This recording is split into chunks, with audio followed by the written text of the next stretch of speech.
Still not hearing, Brother Gil, listen.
Here now. Here now. This is what I'm hearing.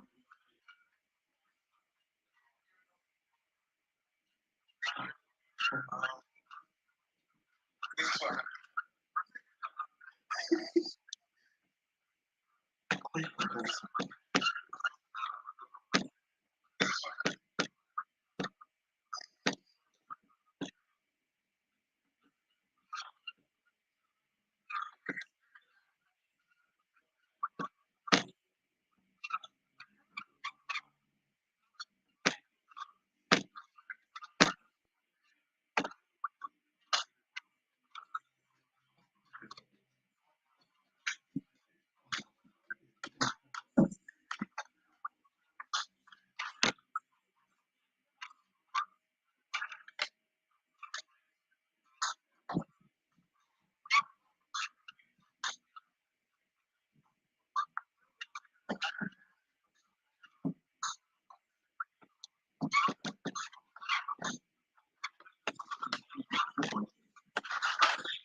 Testing your speakers on StreamYard. Sounds like they're working.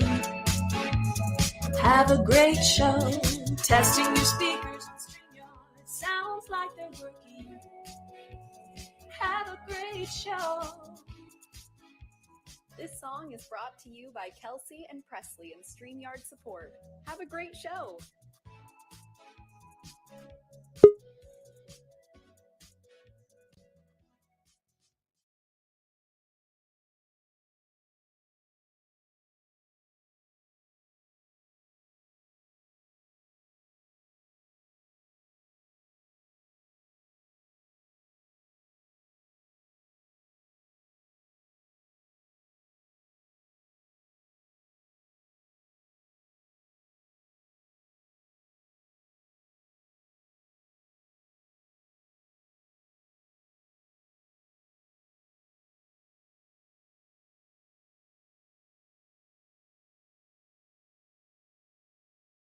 When the Pope in Rome would die, the Italian Catholics would just elect another Pope in Rome and say he was the Pope. And likewise, when the Pope in Avignon would die, the French cardinals would elect a new French Pope who would live in Avignon. And this became untenable, and a group of people in the church said, we need to reform this. We have to stop this and have just one Pope. And so that's where the Council of Constance comes in. This was the council where John Huss was tried as a heretic and then found guilty and executed. And we'll say a little bit more about that. One other thing that we need to mention is a reformer named John Wycliffe or Wycliffe. His name gets spelled many different ways, but he was an English priest who translated the Bible into English and questioned many of the doctrines of the day within the church, including the notion of transubstantiation, which was the idea that the bread and the wine are that they become something different, right?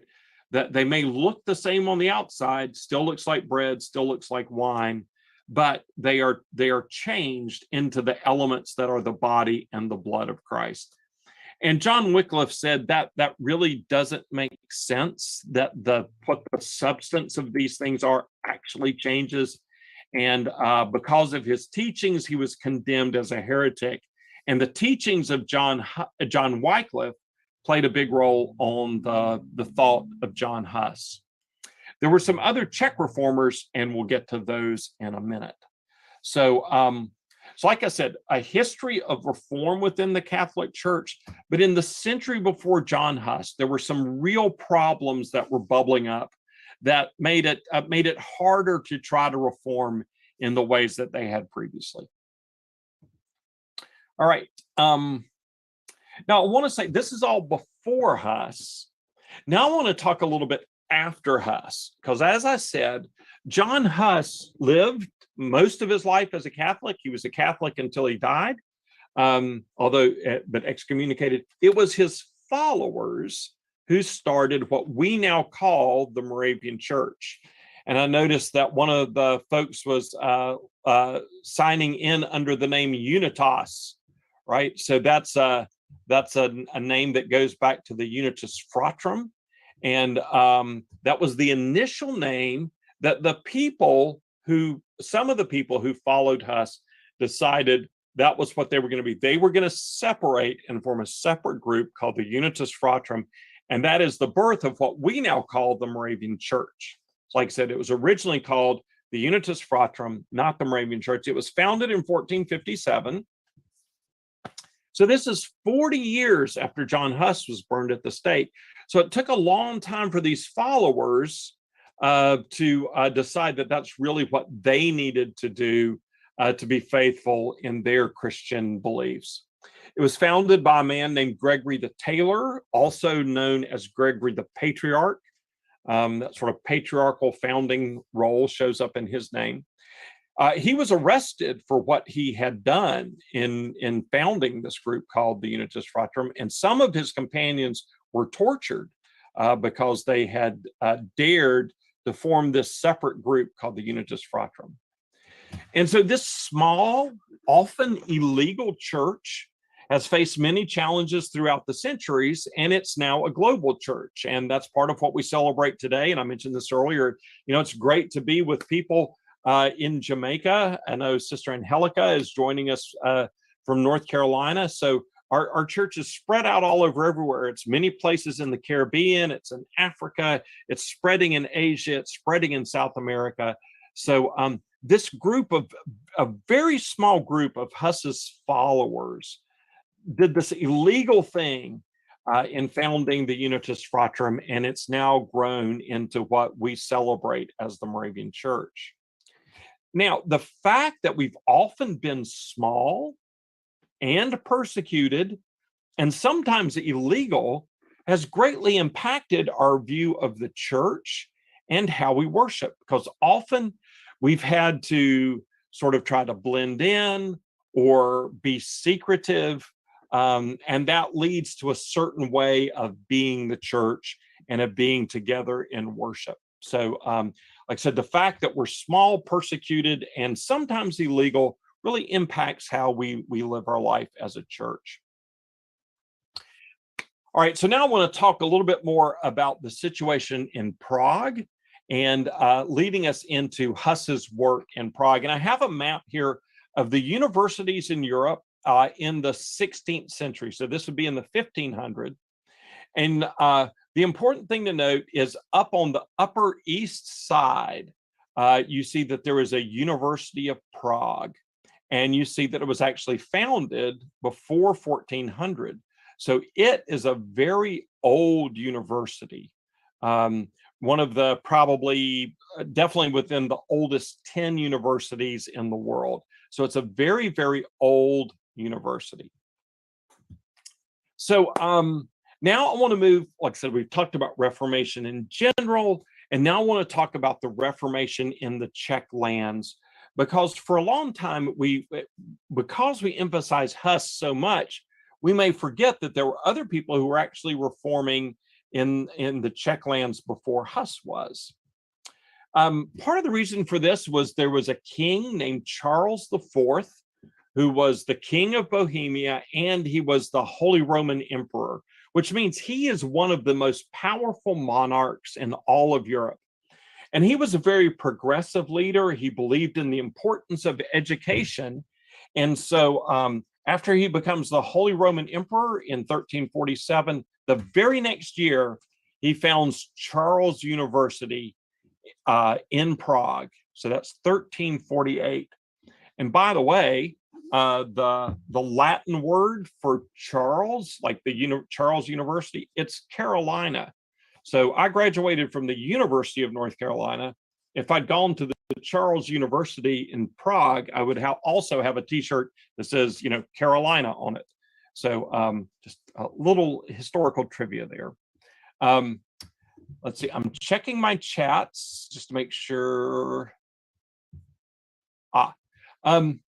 If you're not seeing me and want to see me, you should have a slider bar that allows you to look at the speaker or to look at the presentation. So whichever works better for you, hopefully that'll work.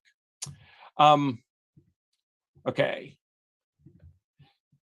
So like I said, Charles is recognized as a good and wise emperor that was in favor of education, started a university.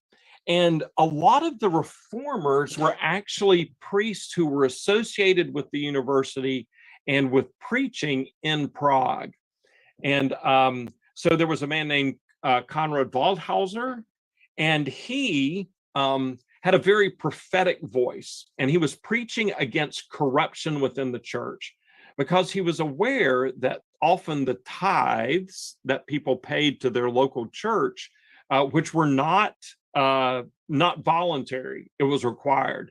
So people had to tithe to their church. And instead of doing the work of the church, that might just mean, the priest had more food on his table, or that it went up to the bishop and the bishop, had an extra thick coat, and it didn't really do the work that they needed, that the church needed to be doing. It was just making the clergy, the leaders of the church rich. And Conrad Waldhauser spoke out against that. He also spoke out against a lot of the taxes because of the same reason. Often the taxes simply made the nobility richer, so they could add a new tower to their castle or something like that, rather than doing anything that was actually any public good. And Conrad Waldhauser spoke out against those kinds of things. He had a follower who came after him, another reformer named Milich of, and I'm going to try to pronounce this name, Kromerjic.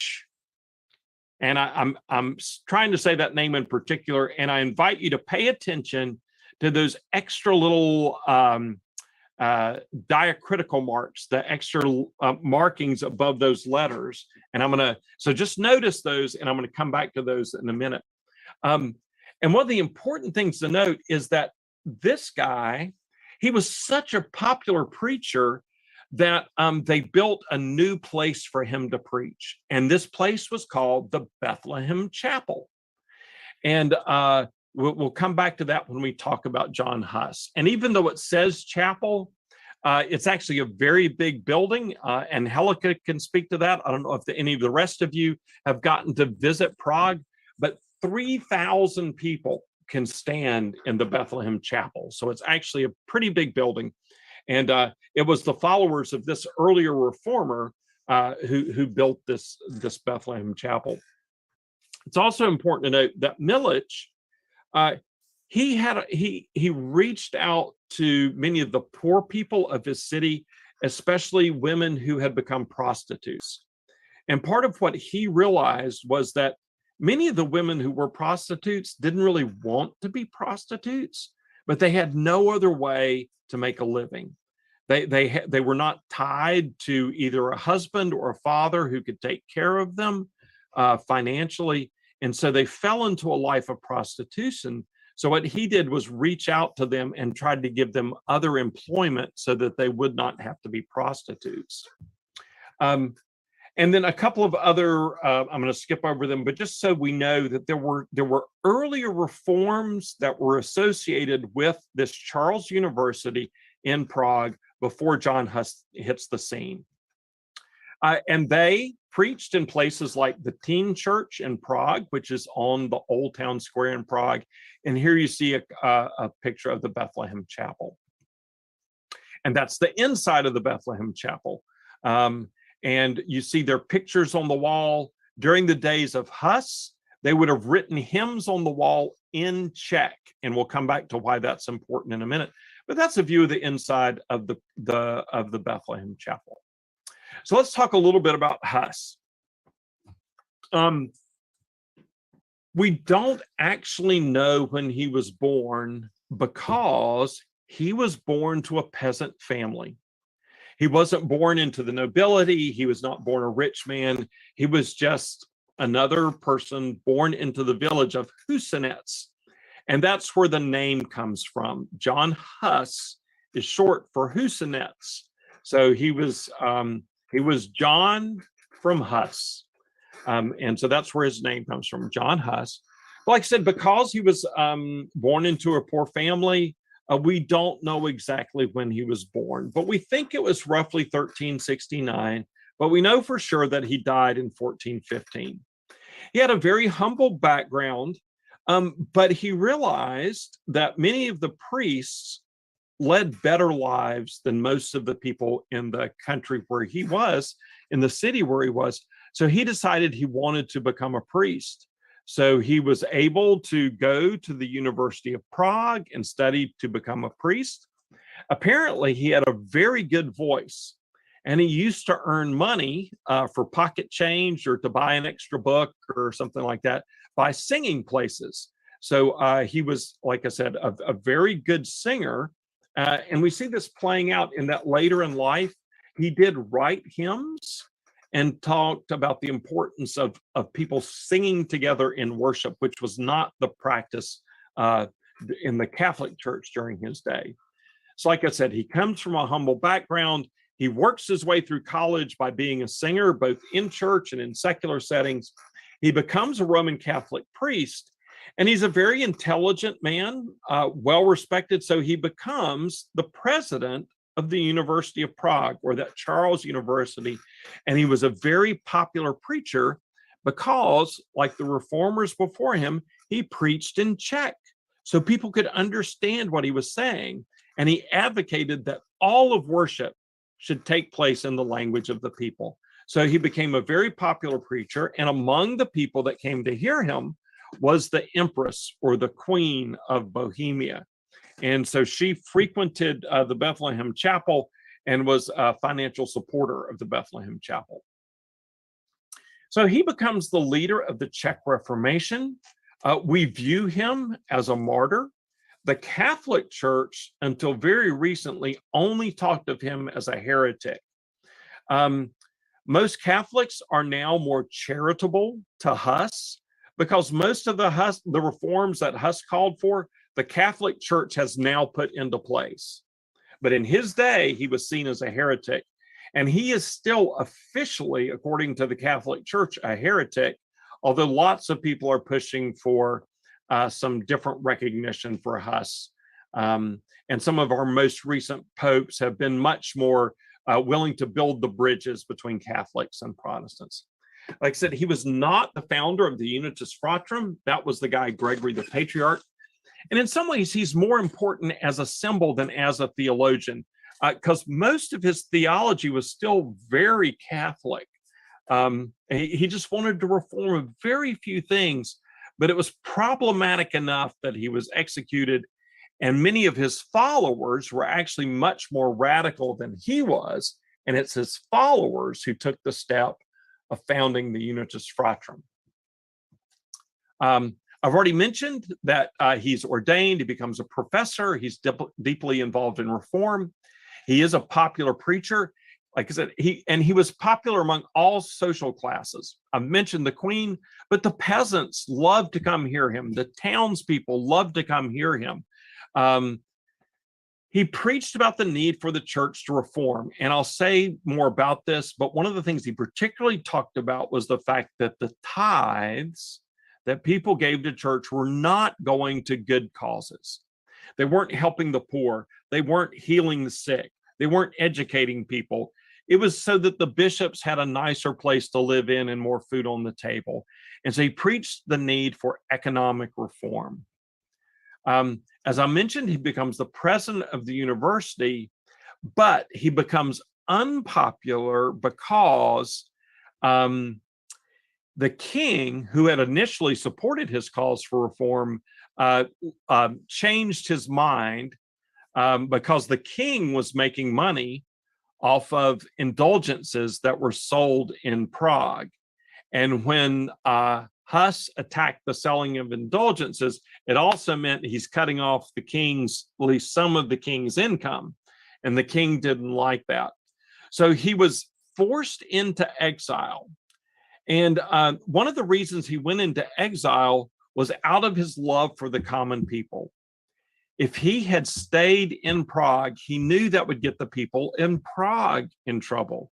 They wouldn't be able to take the sacraments. They wouldn't be able to bury the dead. They wouldn't be able to baptize their children. They wouldn't be able to get married, because the punishment would have been to punish all of Prague and not just John Huss, if John Huss stood up for his beliefs. So rather than making the people suffer, John Huss voluntarily went into exile.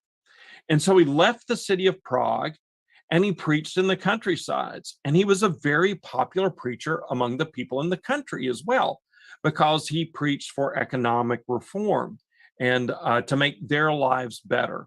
So like I said, this popular among all social classes. It was true in the city, out in the countrysides, everywhere he went, he was very popular.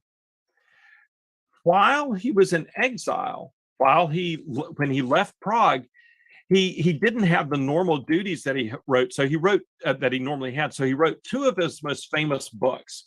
And what he did was attack the bad practices of the Roman Catholic Church of his day.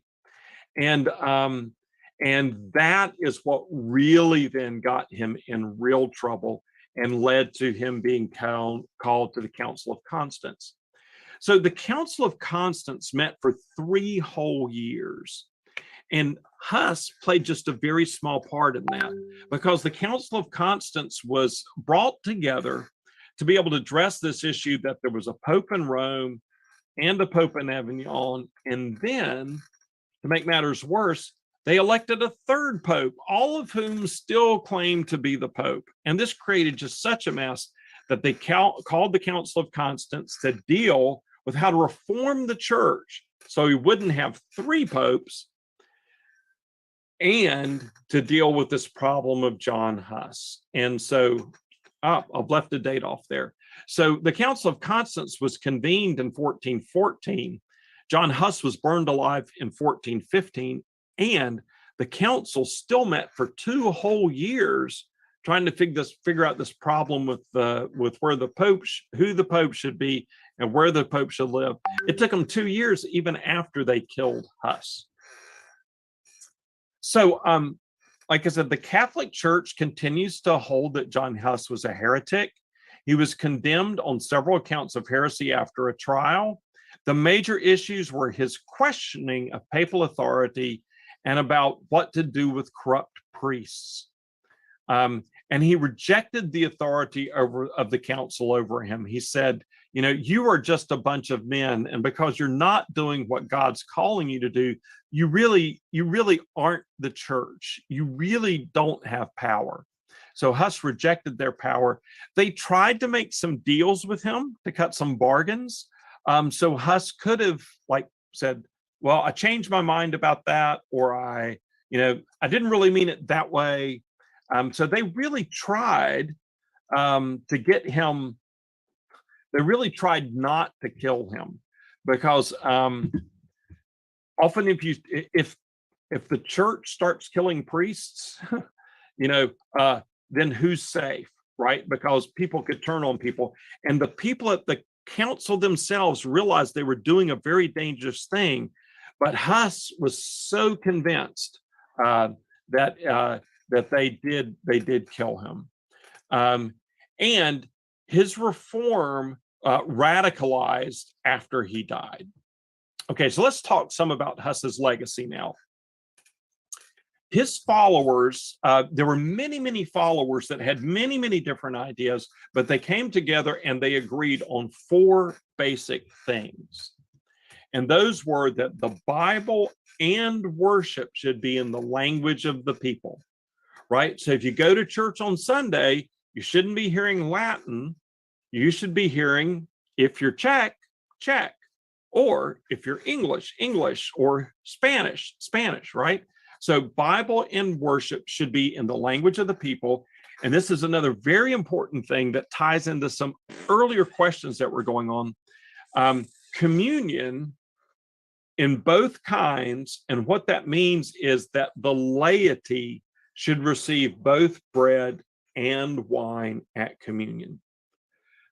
For over 200 years, the laity had only received the bread, but not the wine.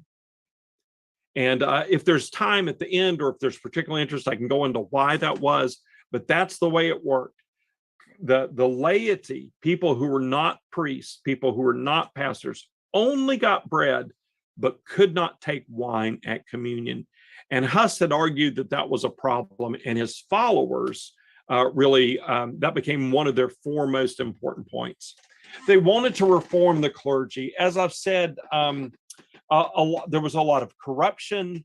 The clergy became the family business of a lot of people, and people really, the clergy, many of them were corrupt. They were not taking care of the people in their churches, and so they called for a reform of the clergy to have good pastors. And they said that the Bible, rather than the Pope, is the authority for the church. So those were the 4 articles of Prague. That's part of the legacy of John Huss. Part of what happened as a legacy of John Huss is a lot of violence, because people were very angry that Huss had been executed. And so there's an uprising, there's a popular uprising, and the Holy Roman Empire, which is one of the most powerful political entities of its day, invades, but cannot defeat the Czechs. The Czechs are fighting a defensive war, and they've got an amazing general, and they're always able to repel the imperial forces. We have records of these Czechs, the Czech rebels, who would gather for massive open-air communions. And different estimates estimate there were between 4,000 and 40,000 people who would gather for these massive open-air communions, where they would receive both the bread and the wine. And because these gatherings were so large, the priest, rather than having everybody come up single file to receive communion, which had been the Catholic practice, the priest went out into the congregation to serve the elements of communion, which is still how Moravians generally do that today. So that's part of Huss's legacy for us. There were various members of various groups of people who followed John Huss. There was a group called the Utraquists, which comes from a Latin word that means both kinds. So we've talked about the importance of the laity receiving both kinds, both elements of communion, bread, wine. And that's where that name comes from, the Utraquists. There was a radical group called the Taborites, who wanted more radical reform, and they built their own city, and they essentially set up one of the first communal cities in Europe. The rich people gave their goods, and they developed a communal society at a place called Tabor. And these Taborites were led by this great general that was able to repel the imperial forces. And by 1334, it's the Utraquists who become the most powerful of these Hussite factions. So I want to say a little bit about language. Huss actually developed those little squiggles that I was talking about over that person's name, and you've seen them a couple of other places. Before Huss, Czechs didn't write that way. So he developed a way to have letters better represent the Czech language. And by the way, the Czech language is a very, very difficult language. But John Huss is the one who developed the way that Czechs write even to this day. His heirs, like I said, so John Huss called for the Bible in the language of the people, and his followers were the first people to print the Bible in the language of the people. And they printed several editions, and the third edition, which was 1613, is the most widely known Czech version of the Bible, and it's called the Chalice Bible. And if you'll note, this is about the time that King James sponsors the translation of the version of the Bible that we call either the Authorized Version or the King James Version of the Bible. And just like the King James Version of the Bible brought lots of new words into English and helped standardize English, the same thing was true for Luther's German Bible, which was written in 1534. It standardized German, and this Czech Bible helped standardize Czech. So that's a very important contribution of Huss and Huss's followers, was to standardize what written Czech would look like. I've mentioned that there were these Hussite Wars, and we see a couple of artistic renderings of some of the events of those wars. And this great general that I mentioned, he's the figure that you see riding on the horse in the picture on the right. His name was Žižka. So these Hussite Wars follow.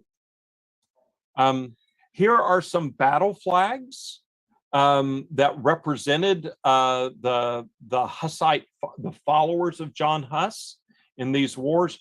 And you see that in the black flag on the left, and on this red flag in the middle, and on the white flag over on the right, you see the chalice. And that was a symbol of Huss's followers. because the laity should be able to drink from the chalice. So the chalice was an important religious symbol, but it also was an important military and political symbol. And then on this red flag, just on the right of center, you see this goose. And that's because the word Huss in Czech means goose.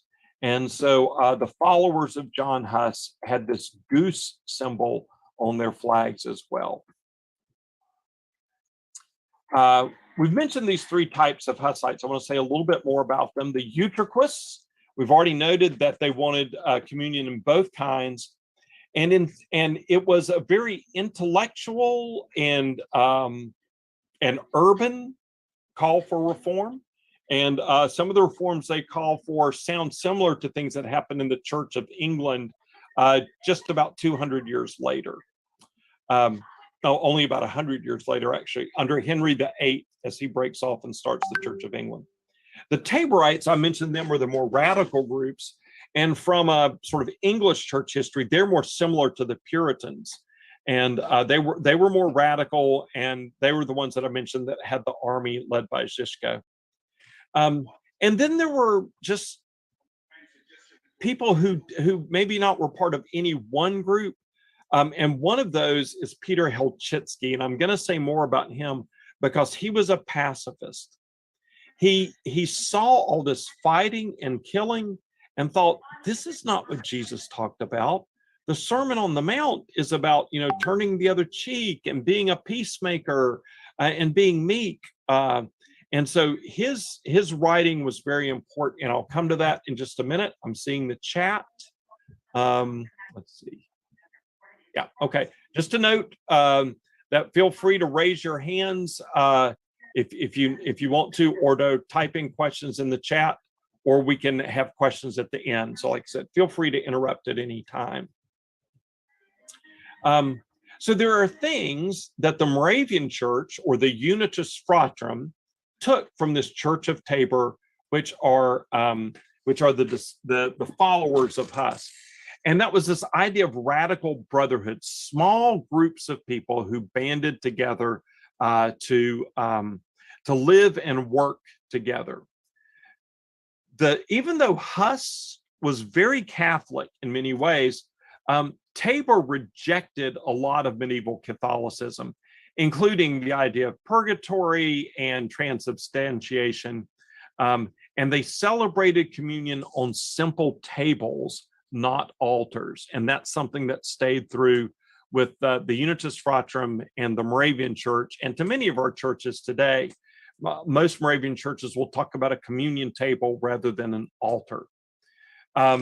And they started very soon after Huss died. And I've mentioned that they were a commune. They shared their food, they shared their goods, and they created this city called Tabor. And that's a view of Tabor from the high church in Tabor. And if you ever get a chance to go to Prague or to Herrnhut, this is only about an hour drive, and it's well worth going to see. All right, another important thing about the Taborites is they wrote a confession of faith that was the basis of the first confessions of the Unitas Fratrum. The Taborites believed in literacy for women. And so this has the value and equality of women has been an important part of the Unitas Fratrum and the Moravian Church. Not that we're perfect. I say that as a man.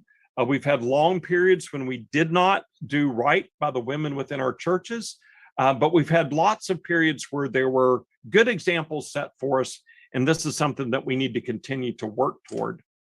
They involved the laity fully in the church. The laity were engaged in leadership and in education and in carrying out the life of church and participating fully in worship.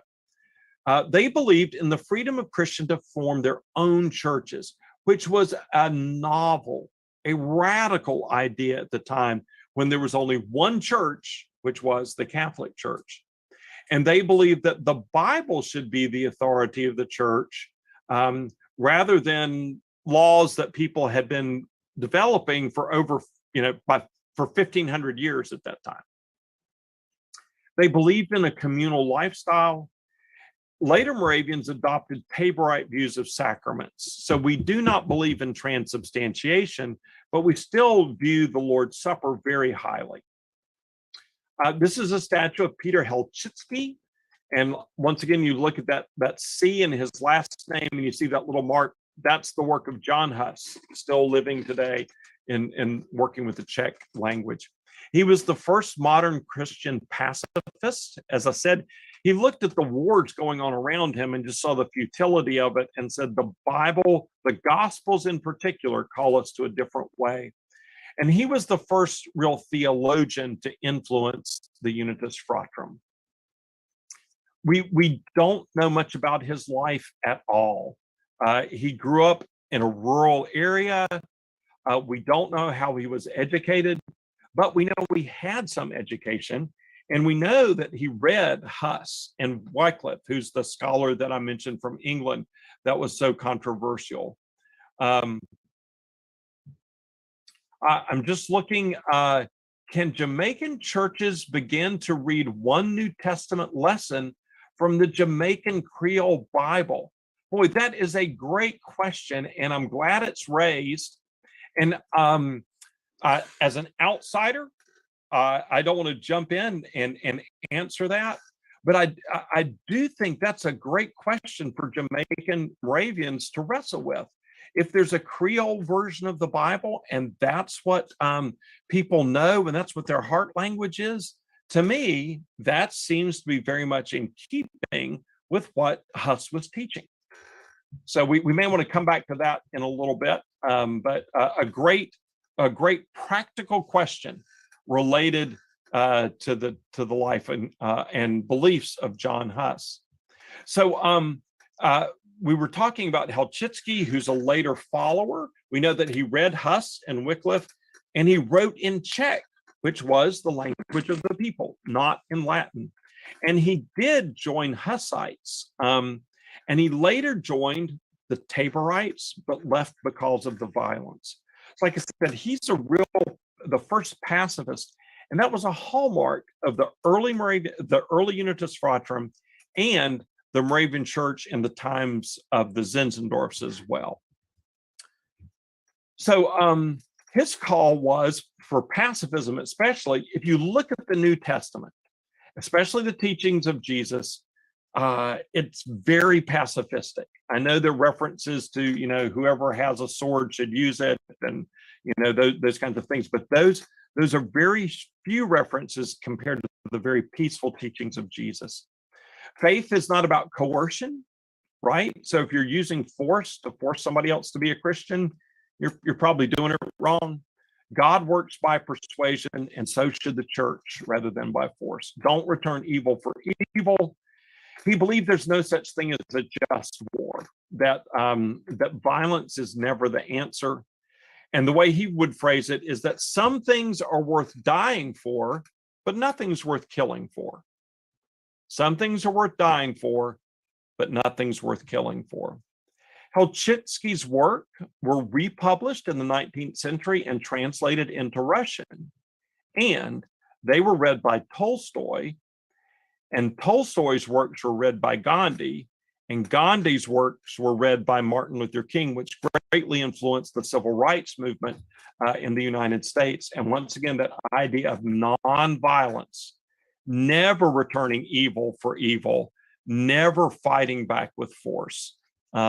These ideas from Peter make all their way into 20th century Moravian concerns. All right. So here's a brief quotation that really brings the point home. We're liberated from the law of death through the love of our Lord Jesus Christ, and we are subject to the law of love. If Jesus had wanted people to cut each other up, to drown, burn, or hang, drown, or burn each other, or otherwise pour out human blood for his law, then the old law would have stood unchanged. Because that's all that stuff could happen in the Old Testament. All that stuff happened, in terms of the Catholic Church and the civil authorities enforcing things. But Jesus changed that, right? Jesus gives a new law of love. And without that new law of love, all you've got is the same bloody deeds as before. Okay. Let's see. Well, in the interest of time, we'll move forward. One of Helchitsky's big arguments was that the church cannot have political power, which was a very new teaching in his day, because for over 1,000 years, the political powers of Western Europe were very closely aligned with the church powers of Western Europe. And even after the Protestant Reformation, that became the same thing. When we talk about the Anglican Church, the Church of England, that church was very closely aligned with the political power in England. Similarly, the Lutheran Church aligned with political power in the churches in Germany. The Reformed Church was allied with political power in Switzerland. But Helchitsky and the Unitas Fratrum and later Moravian said, no, the church can't have political power. This is the very house where the Unitas Fratrum, what we call the Moravian Church, was founded. And you see, it's not a big cathedral. It doesn't have steeples.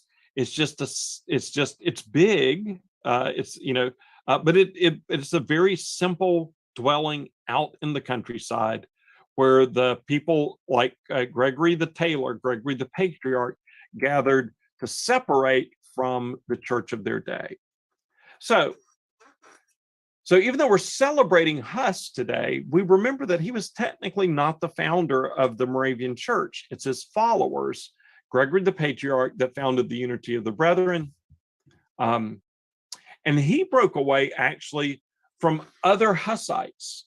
So he was a part of the Hussite church, but thought they weren't carrying their reform enough. So he broke away from the Utraquists, the other Hussites, not the Catholic Church. And he himself was strongly influenced by the writings of this man we've been talking about, Peter Helchitsky and the Taborites. And they called themselves a unity, not a church, because initially they didn't think they would actually form a separate church. They wanted to just be people who were living according to the New Testament, who were living according to the Sermon on the Mount in particular, and they would rely on Hussite priests who were sympathetic to their teachings.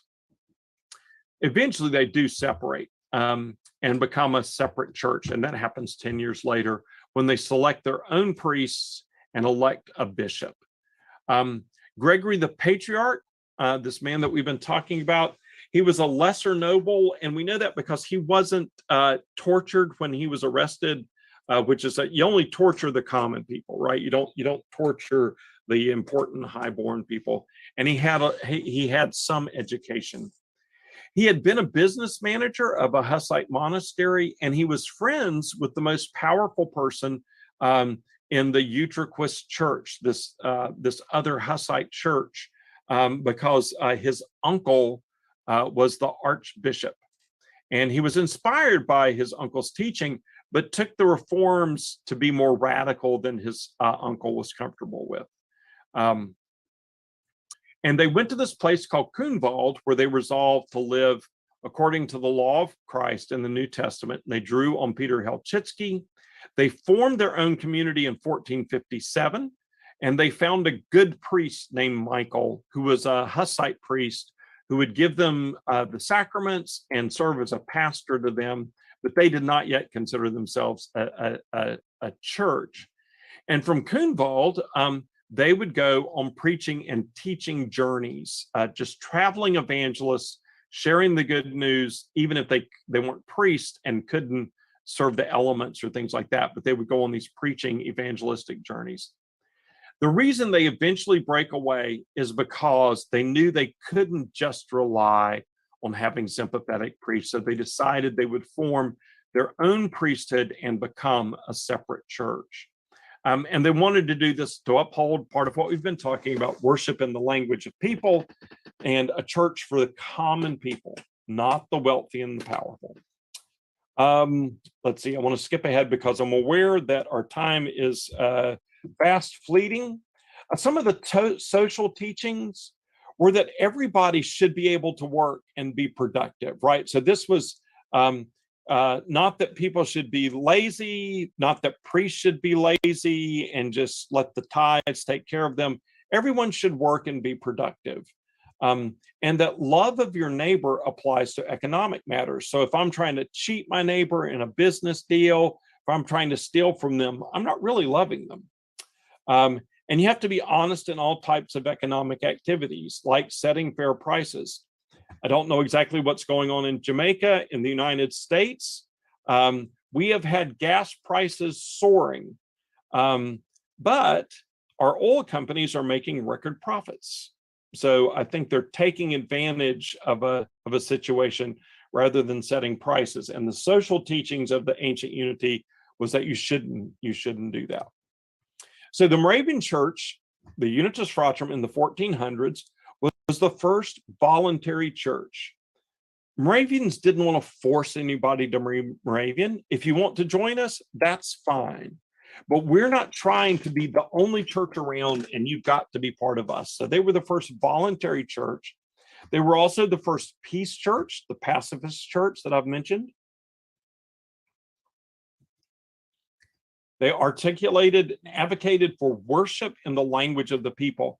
And that's reading the Bible in the language of the people. That's sermons in the language of the people. That's singing hymns in the language of the people.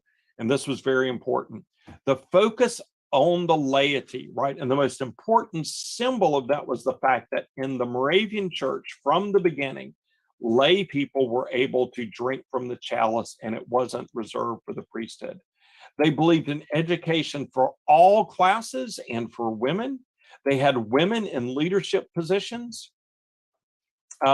Just real quickly, some other people look back to Huss, including Unitarian Universalists. They see Huss as standing up against the dogmas of the Catholic Church as being important forerunners to their standing up against what they saw as the dogmas of other Protestantism. Many socialists look back to Huss because he stands up against the power of feudalism, the power of the nation, in favor of the common people. And so many socialists, especially Eastern European socialists, look back to Huss as an important forerunner. And many Czech nationalists, people who love the Czech people and want a strong Czech nation, look back to John Huss. And even if they're atheists, they may say John Huss stood up for the Czech people, and so he's a national hero. So real quickly, and then we'll get to some questions. Here's what Huss has to say to us as missions in the 21st century. Moravians have always been a voluntary church. We've never been the church of the powerful. We've never been the state church. So anywhere we would go in mission, we would go as a church among the common people, sharing the good news among whoever we could find, not trying to put ourselves in power, not trying to change their government, but just living and working among the people. And I say that as a reminder, as an American, I think it's easy for us to try to impose our will on others. And when we do that, we are in danger of becoming Rome. And so even as a church, we may do that, especially when finances may be involved. We have to remember that as Moravians, we cannot be Rome. We have to be the church of the common people.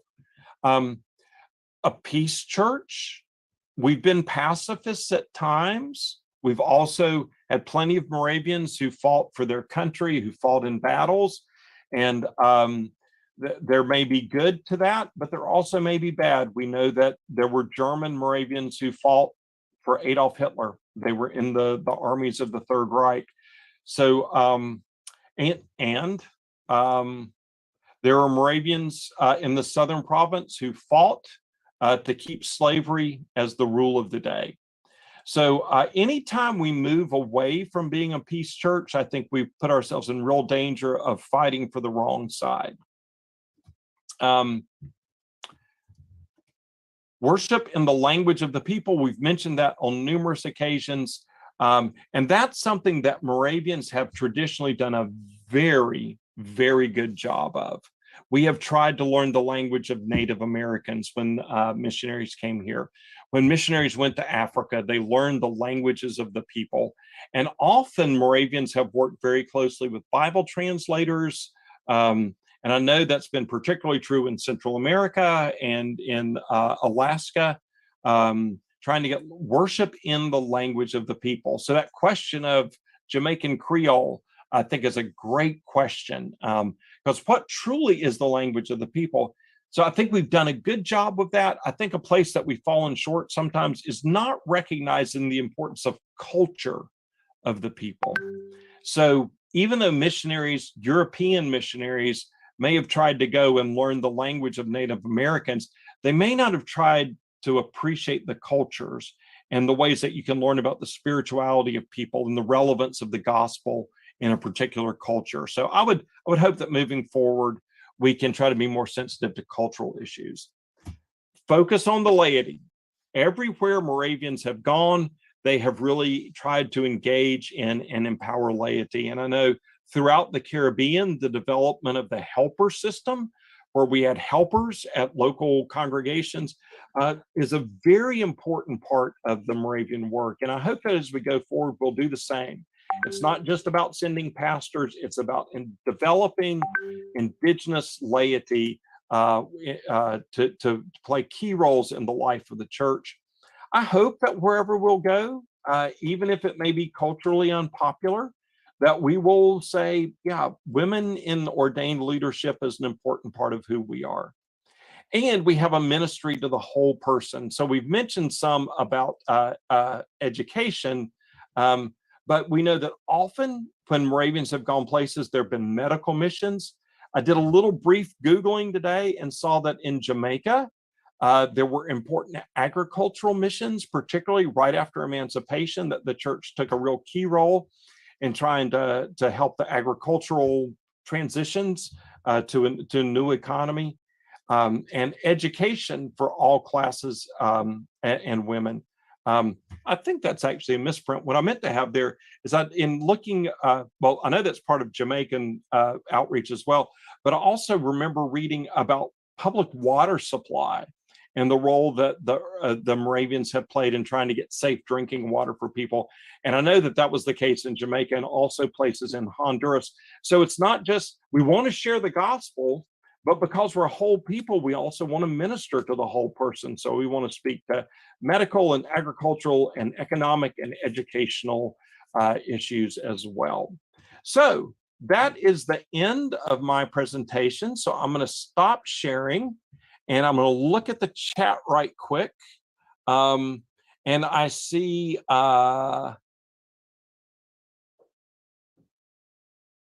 some notes about the use of the Jamaican Creole Bible. I did not know that existed. I'm fascinated to hear that and glad to hear that.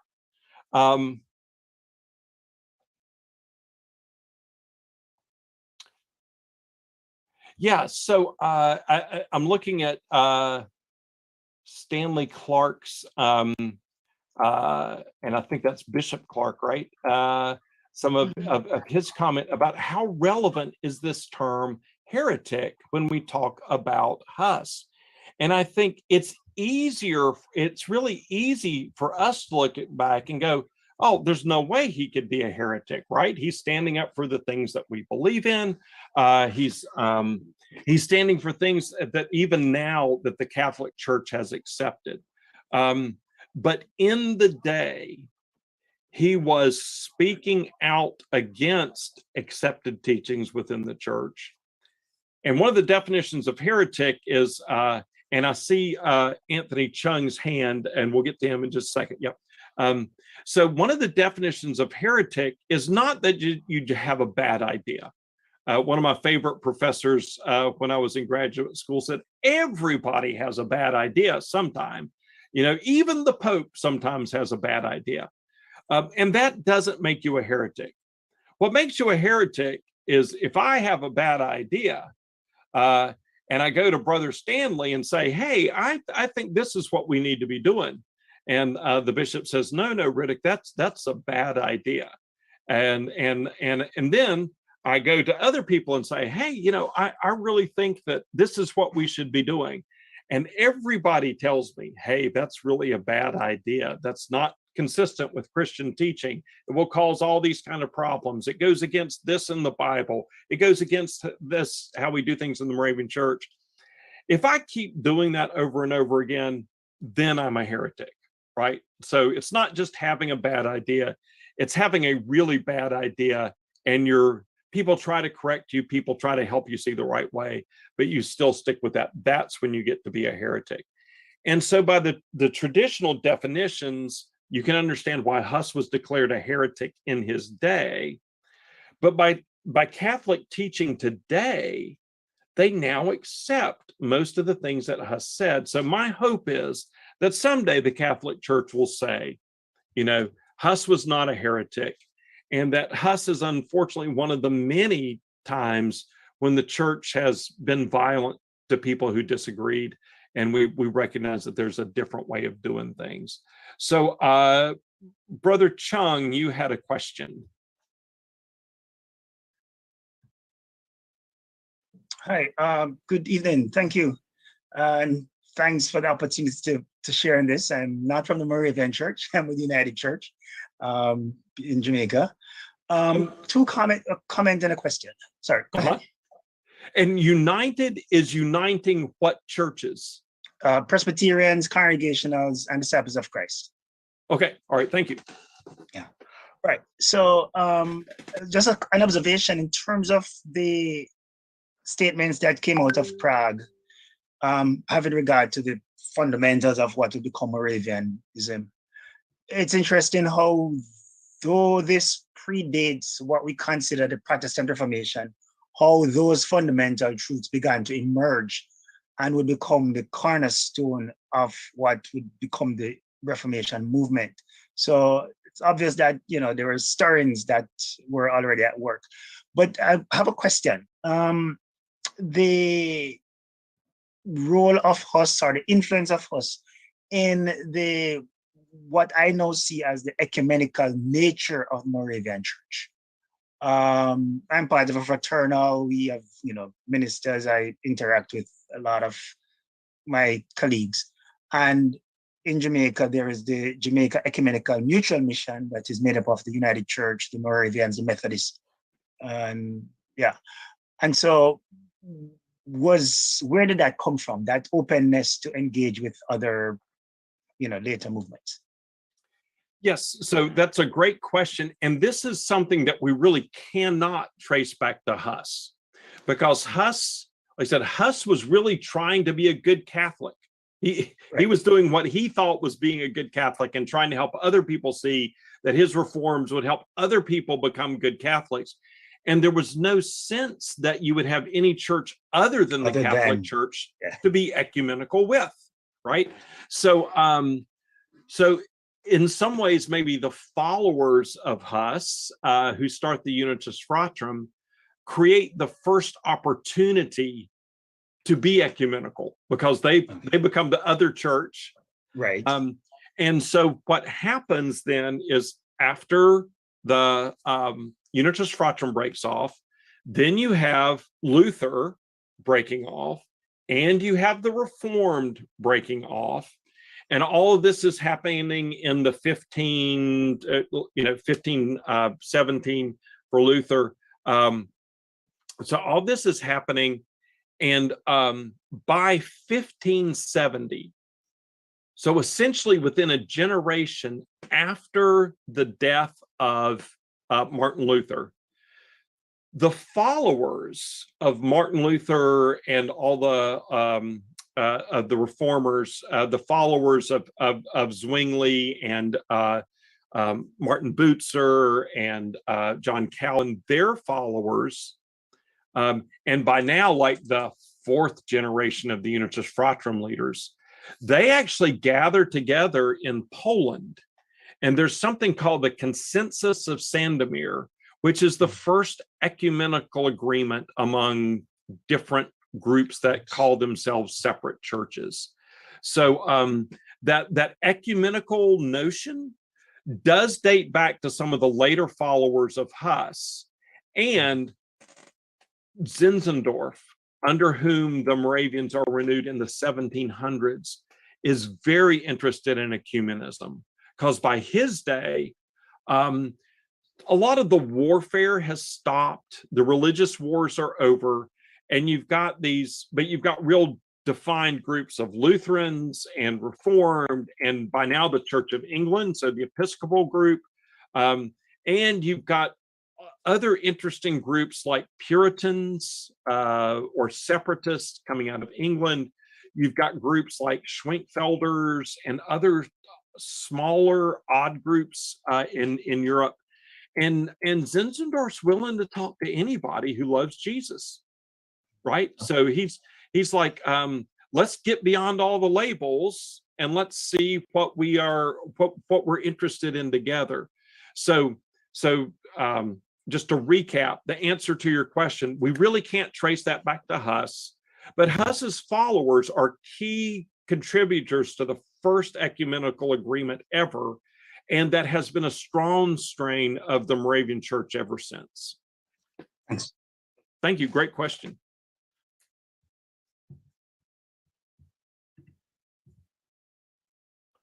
Other questions or comments?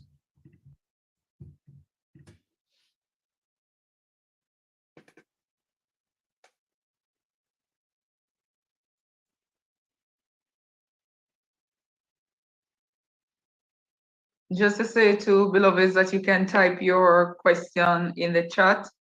Sister Joan has her hand raised. You may go ahead, Sister Joan. Thank you, Reverend Sasha.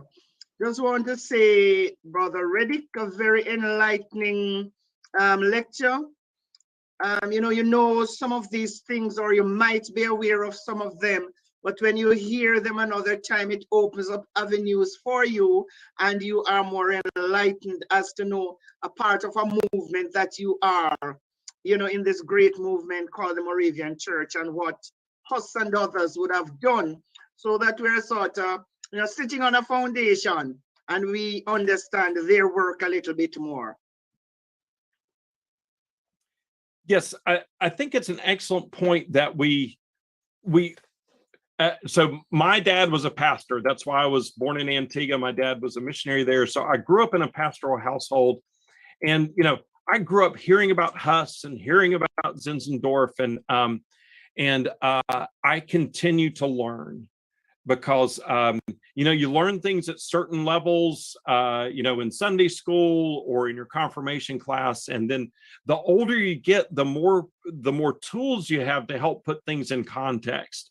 And so I think this continuing to study these people who were influential in our faith is a great way to continue growing and learning and strengthening our own faith. I do think it's also important that we continue to recognize that these were imperfect people. Amen. And, Amen. We're imperfect people. They were imperfect people. Amen. And part of the work that we may need to do may be to correct some of the things that those who went before us didn't get quite right. And so that's why I mentioned, there have been times, like I said, I'm really, really glad to see the number of women, ordained women who are on our call. But 50 years ago, that wouldn't have been the case because we went through periods where we really were unwilling to see the gifts that women could bring to ministry simply because they were women. And so I think we need to acknowledge that our history is not imperfect, acknowledge that our history is not perfect. And I think some of the same thing is true wrestling with issues of culture. What might we have learned? How might the gospel have taken root in different cultures or in people differently if we'd seen value in some African traditions that we just saw as superstition or as problematic for whatever reason. So like I said, I think there are many things that we can question and hope that maybe we can do better going forward.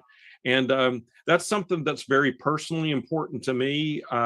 As in the United States, we wrestle with our legacy of slavery and the fact that in the town that I've spent most of my life, the Moravian Church owned slaves and many Moravians owned slaves.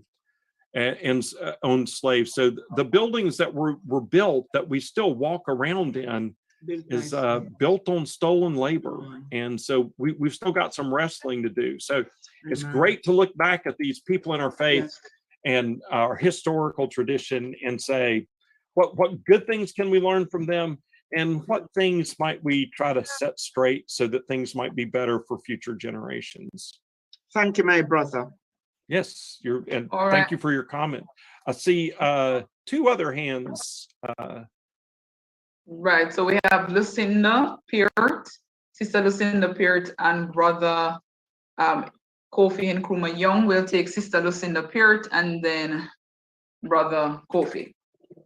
Thank you very much. And let me add to Sister Jones' commendation on Brother Riddick's presentation. Some things strike me, and one of them, or maybe the most important part, is Reformation. You know, Reformation. In those days, with the many pre-John Huss reformers, which I was just learning about now.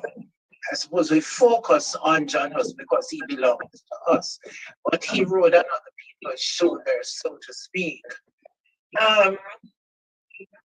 We should not be afraid. I'm saying going forward, we should not be afraid as the laity when there are reforms, when a minister comes into a congregation and wants to do some things that we would open our eyes about.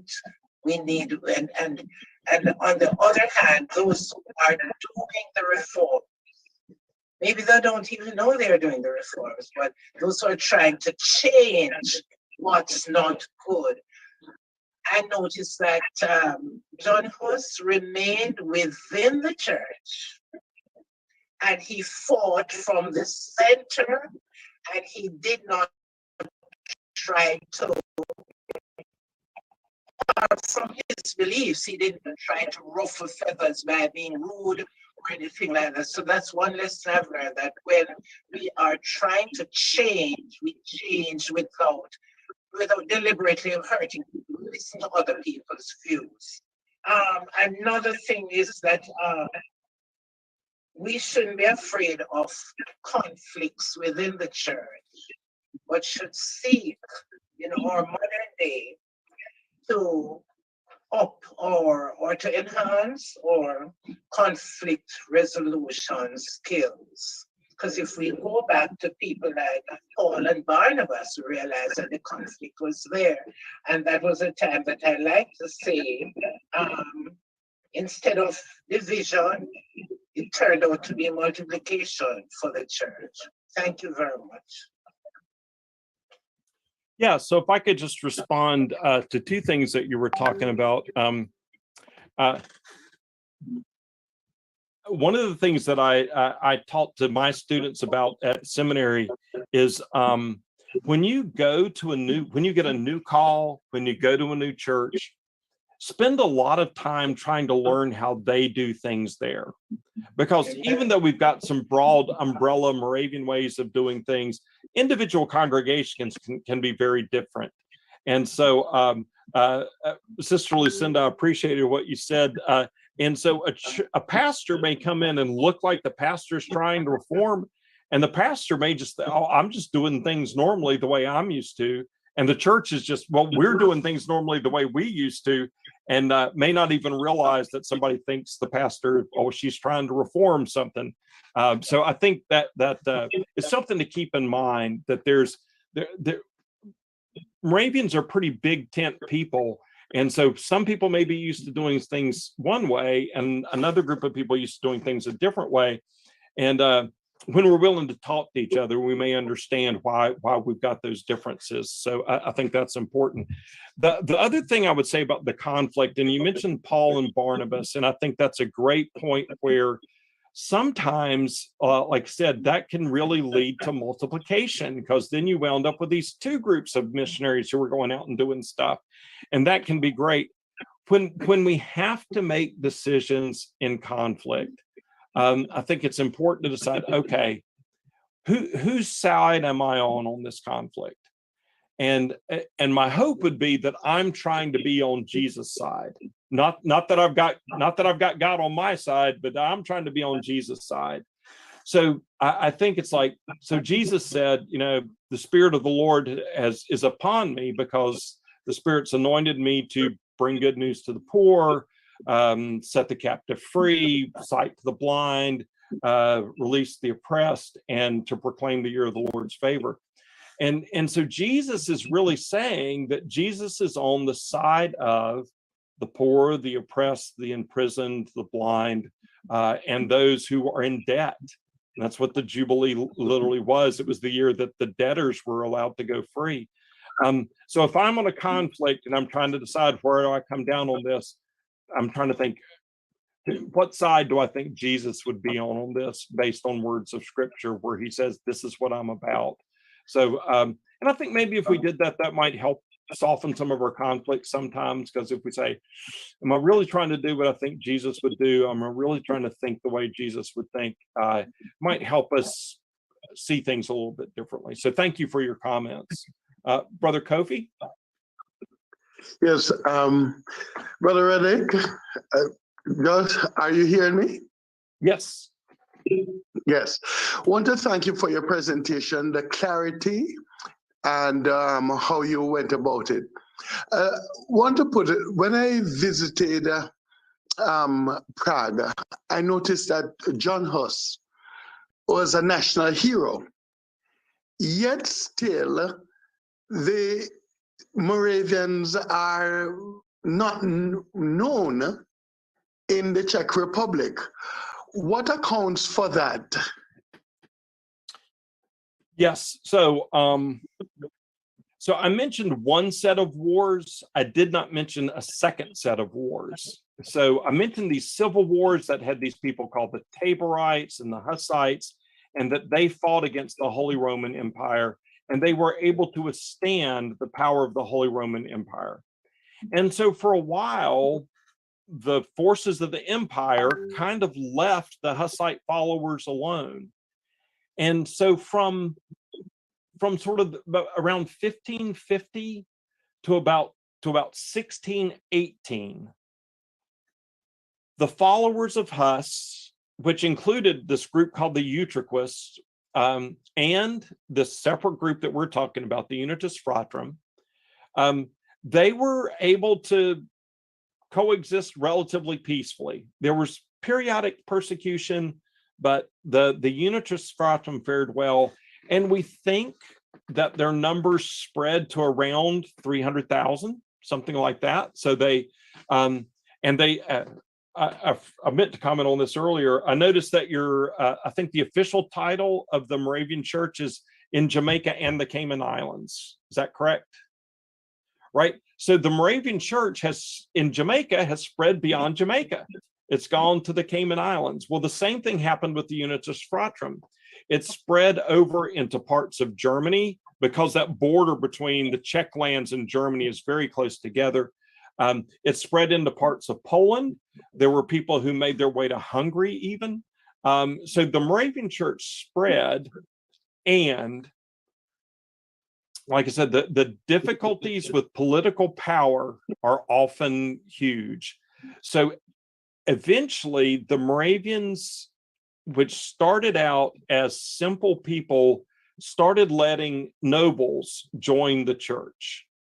And they said, why not? The nobles can give us land. They can help us financially. They can help us buy printing presses, right? Which was very important. Moravians printed Bibles, and they printed hymnals often. And that's often a sign of spiritual renewal, spiritual vitality, is new hymns and new songs. And so they said, and the nobles can help stand up for us so other people won't persecute us. And so all that made good sense. And then in 1618,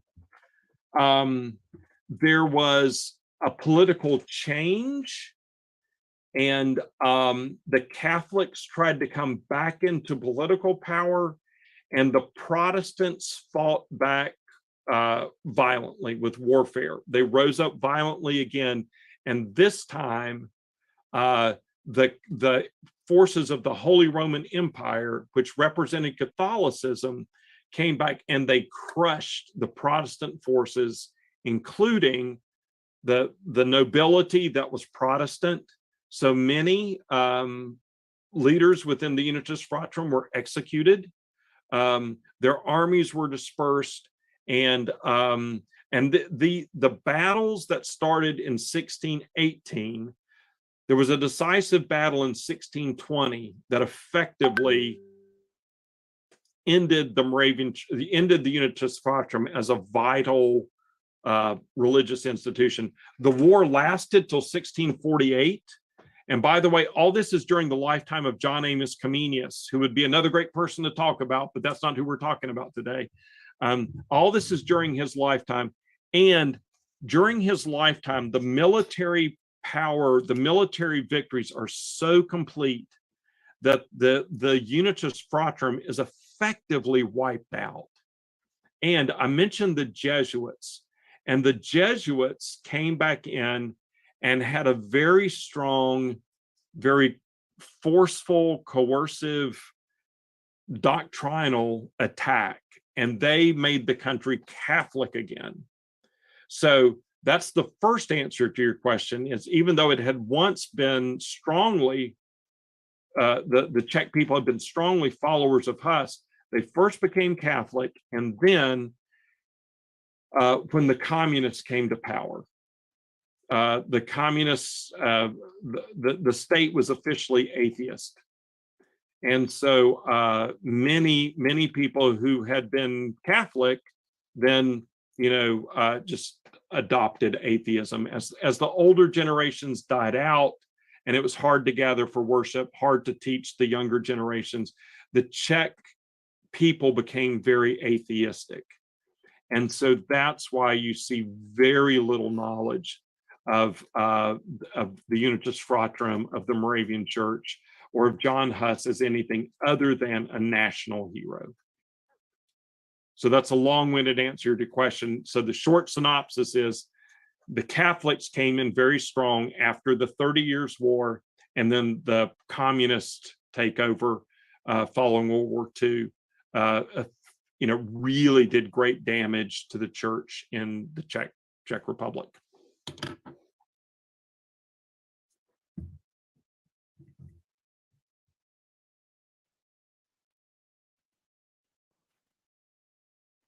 All right, beloveds, we have time for 2 more questions or comments. Take your questions or your comments. I'll just comment right quickly. Oh, somebody else can go ahead.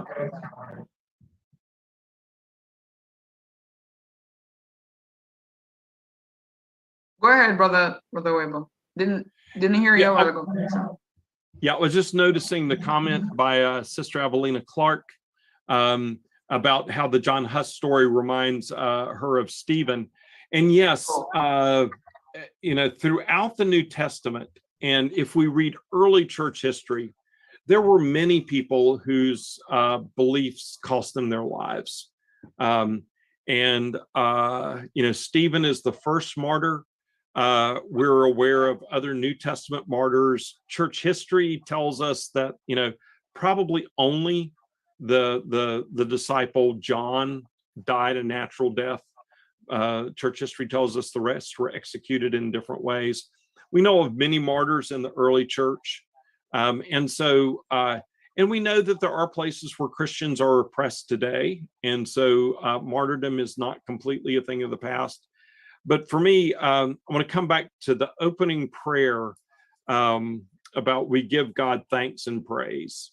And so I am very grateful that for much of at least Western history, Christianity has been an acceptable expression of faith. And so, many of us and many of our forebears have been able to worship freely.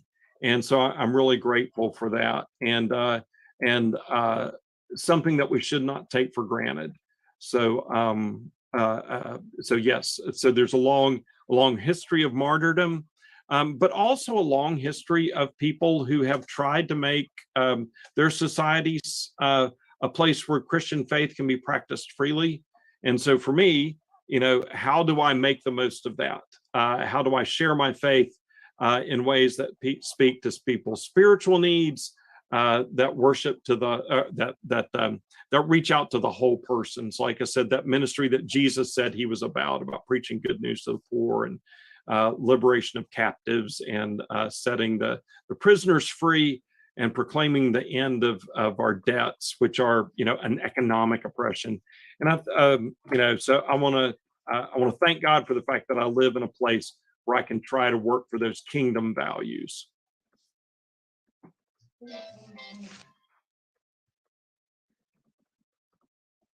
Brother Rennick. Yes. Yes. And then Bishop, after you, we have Brother Garth. Okay. He is Michael. Brother Weber, Stanley Clark here. In Jamaica, we have made great progress in the relationship between Protestants and Roman Catholics. So much so that currently the president of the umbrella group of churches and the national group of churches is the Archbishop of the Roman Catholic Church in Kingston. And we have had good relationship with the hierarchy of the Roman Catholic Church in Jamaica. As far as you know in the States, what's it like with the communities where Moravians and other Protestants operate and the Roman Catholic? I'd say we have a mixed bag. I think I would say it's interesting if you read the histories that were written like 100 years ago, there is a strong anti-Catholic strain. Everything is about papal corruption and the subjugation of the laity and the elevation of the priests, and the still living in the violence of the 30 Years' War. It's like I said, up to 100 years ago, we were, I think many Protestants were still in that. And in the United States, there has been a strong anti-Catholic strain. And this is another place where religion and politics mix. Catholics were often seen as poor immigrants, right? So they came from Ireland, or they came from Italy, or Lebanon, and they were poor, and they came to our cities, and they're just more mouths to feed. So there's in America, there has been a strong anti-Catholicism. I think this has really changed in the past 50 years. And I think there's a growing sense, especially as America moves to more people who are involved in other non-Christian religions. So the rise of religions like Buddhism or Hinduism, other Asian religions. I think Christians have begun to realize that we've got more in common than we thought. And so I think there are growing moves with that. And I think more recently, more Protestants, I would say more mainline Protestants, maybe not so much evangelicals, but more mainline Protestants are much more willing to try to engage in ecumenical endeavors with Catholics. But a lot of the the hesitation has come on the part of the Catholic Church, especially when it comes to issues of like Eucharistic practice and stuff like that. But I think that's beginning to, I think we're beginning to see more and more through the National Council of Churches and some other groups, a recognition that, and maybe a sorrow that our differences have divided us, rather than as a way of saying that these differences are ways of trying, different ways of trying to understand the mysteries of the faith. And maybe they don't have to divide us. They can, with a sense of fellowship and good nature and charity, we can try to understand why does somebody else see it differently than I do, and what can we work together despite that. So I should be able to give you a better answer to that in terms of like the National Council of Churches. I'm not sure if the Catholic churches own that yet or not. They were not in the 80s and early 90s when I served on the National Council of Churches, but that may have changed. But I think there are other, even if we're not officially there yet, I think there are more people who are working toward it. But I'm glad to hear of a better situation in Jamaica. Yes, thanks.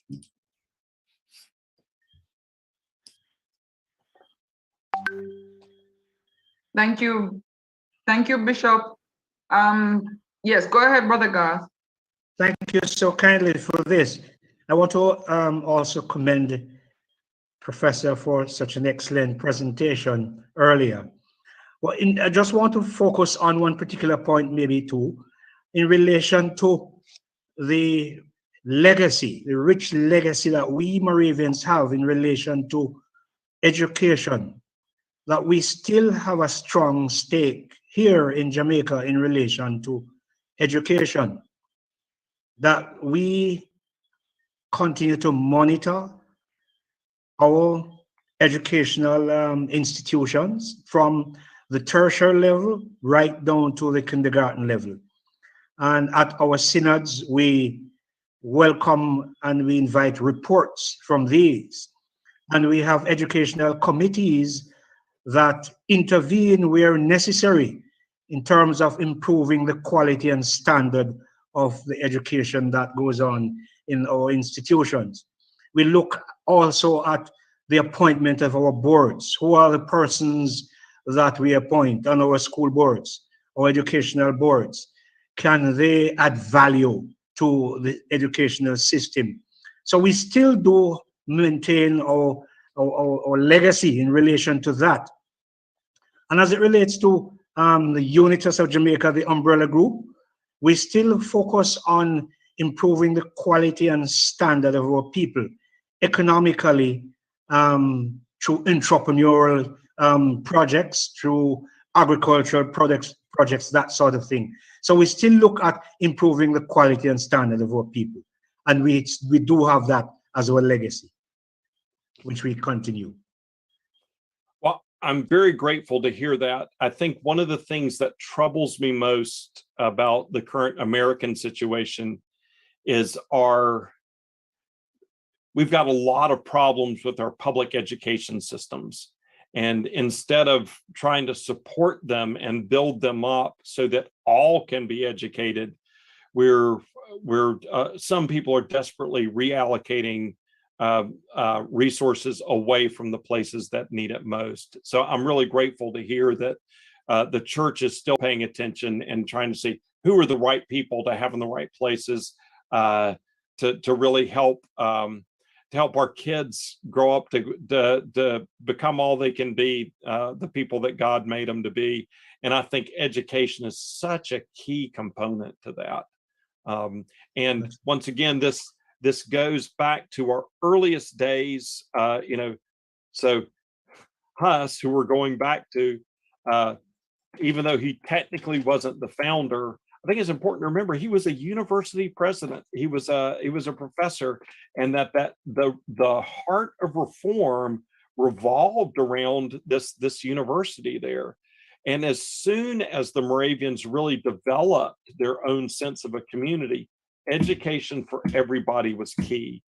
And we kept that going through John Amos Comenius, through Zinzendorf, You know, so this education for everybody is, I think, it's not only good for the people that we're educating, but I think it's also enlightened self-interest.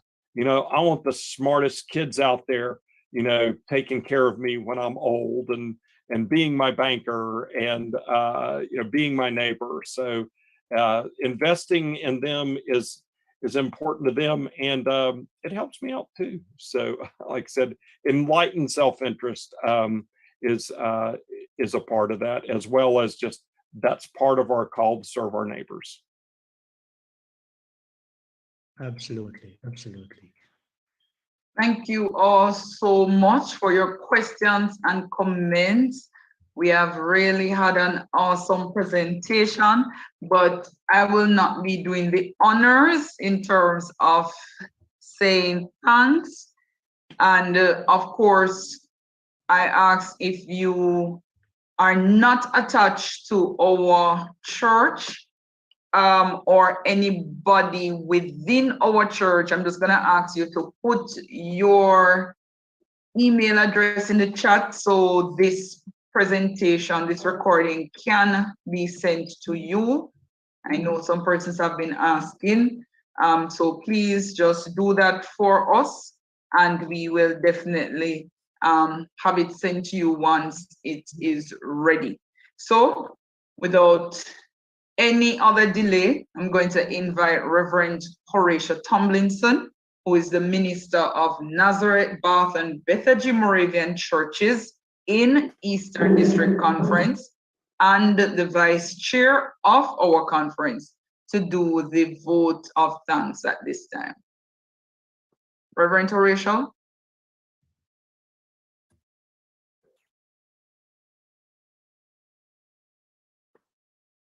I don't see him on, Sister Passion. Oh, he's not here. I don't see him on. I don't see. Okay. No, he's not. All right. Probably having internet issues. All right. Nonetheless, I will do the honors. I just want to thank you so much, Brother Riddick. Of course, we are grateful that you have accepted our invitation, and we are grateful that you were available to come and do this presentation in the second installment of our John Huss lecture series for the Eastern District Conference, and by extension, the Moravian Church in Jamaica and the Cayman Islands. We do appreciate it, and you have given us so much, and I know that persons are asking for the recording, and we will make it available to all our ministers, and we thank you so much for the depth. We thank you for the clarity, and we know that we would have learned as we continue to commemorate the martyrdom of John Huss here, of course, and throughout the unity. So thank you again so much, and we do appreciate you and appreciate your time coming on. Oh, you're quite welcome. And I want to thank everybody for taking your time on a Wednesday evening. I'm honestly blown away by the number of participants. And so thank you. I've really enjoyed the opportunity to speak with you. Thank you so much. And in the same breath, we want to thank, of course, all the ministers of the Eastern District Conference who helped to put this together. We thank you so much. We thank all of you who joined on. Thank you, Pastor Aridel Rattray, for doing opening prayers for us. Thank you, Reverend Joan Smith, for doing the introduction.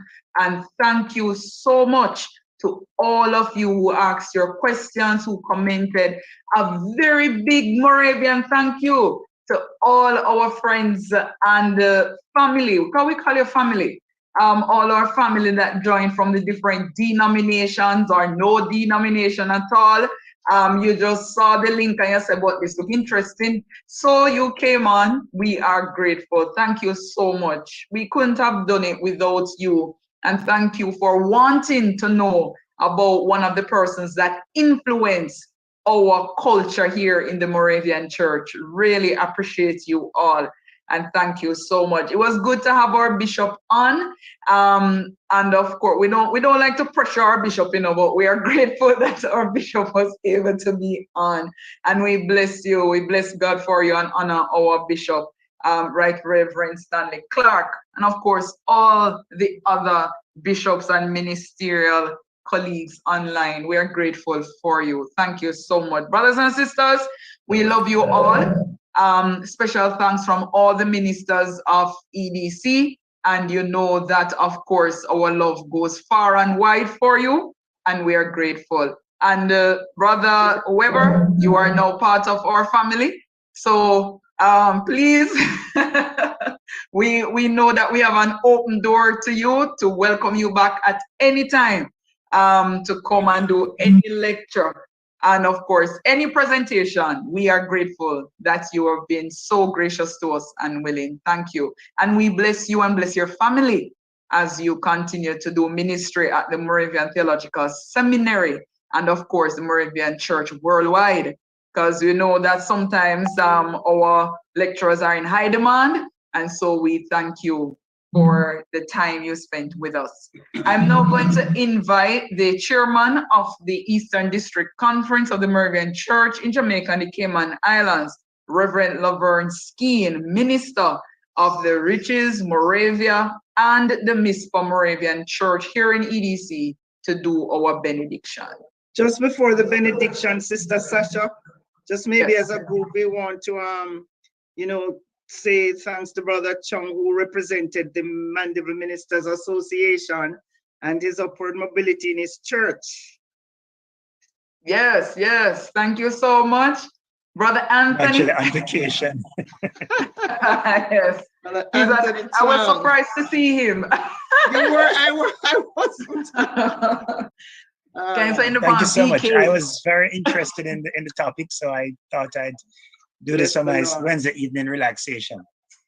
Wonderful. Wonderful, wonderful. The United and as you said that too, Reverend Joan, I think we have some persons from the Christian Ministers Fraternal as wonderful. Well. And so if you are here, colleagues, thank you so much for joining on. Always appreciate your support. And all the other churches. I think I saw Reverend Shaniel Brown, who is also here. So we give God thanks for all of you. Bless you all. Reverend Laverne, Sister Laverne, we invite you to do the benediction for us. Thank you, Sister Sasha. Good evening, everyone. Wonderful lecture. Thanks, Dr. Weber. Great job. We appreciate your sharing with us this afternoon. And thanks, everyone, for joining. Yes? Yes. Let's receive the benediction. Let us go forth into the world in peace. Be brave. Keep hold to what is good. Never pay back wrong for wrong. Encourage the faint-hearted. Support the weak and the distressed. Give due honor to everyone. Be joyful always. Pray without ceasing. Give thanks in all circumstances. And the blessing of God the Father, God the Son, and God the Holy Spirit be with us now and always. Amen. Amen. Our Lamb has conquered. Let us follow him. Amen. Thank you, everyone. Wonderful. Thank you so much, Reverend Laverne Skeen, and on behalf of Reverend Laverne Skeen, the chairman of the Eastern District Conference, and all the ministers, we thank you wholeheartedly for joining again in our John Huss lecture series. Good night to you all. We will seek to make again the presentation available once it becomes available, and you will have it for your repeat. Bless you all. We also want to thank Sasha. She was the initiator of all of this. So we say thanks to you, Reverend Sasha. You initiated this and it became a reality. Kudos to you. Kudos to you. Looking forward to glory. Thank you, Reverend Jonah. Bless you all. God bless. Good night. Good night, Reverend Dr. Weber. Thank you. Good night, everybody. Good night, everybody. God bless. God bless you all too. Thanks, Yes, New Beulah yes. folks. I see you, New Beulah folks. Yeah, Okay, man. so- I heard everything. We have to be here. We have to be here. Wonderful. Hi, Sister Myrtle. Wonderful. Yeah, Sister man. Joan and all y'all. Sister Hi, Flores. Sister Myrtle. Wonderful. Yeah. Great to hear. God bless everybody. Have a wonderful night. Sister Yes, looking Lucinda. forward. And blessings.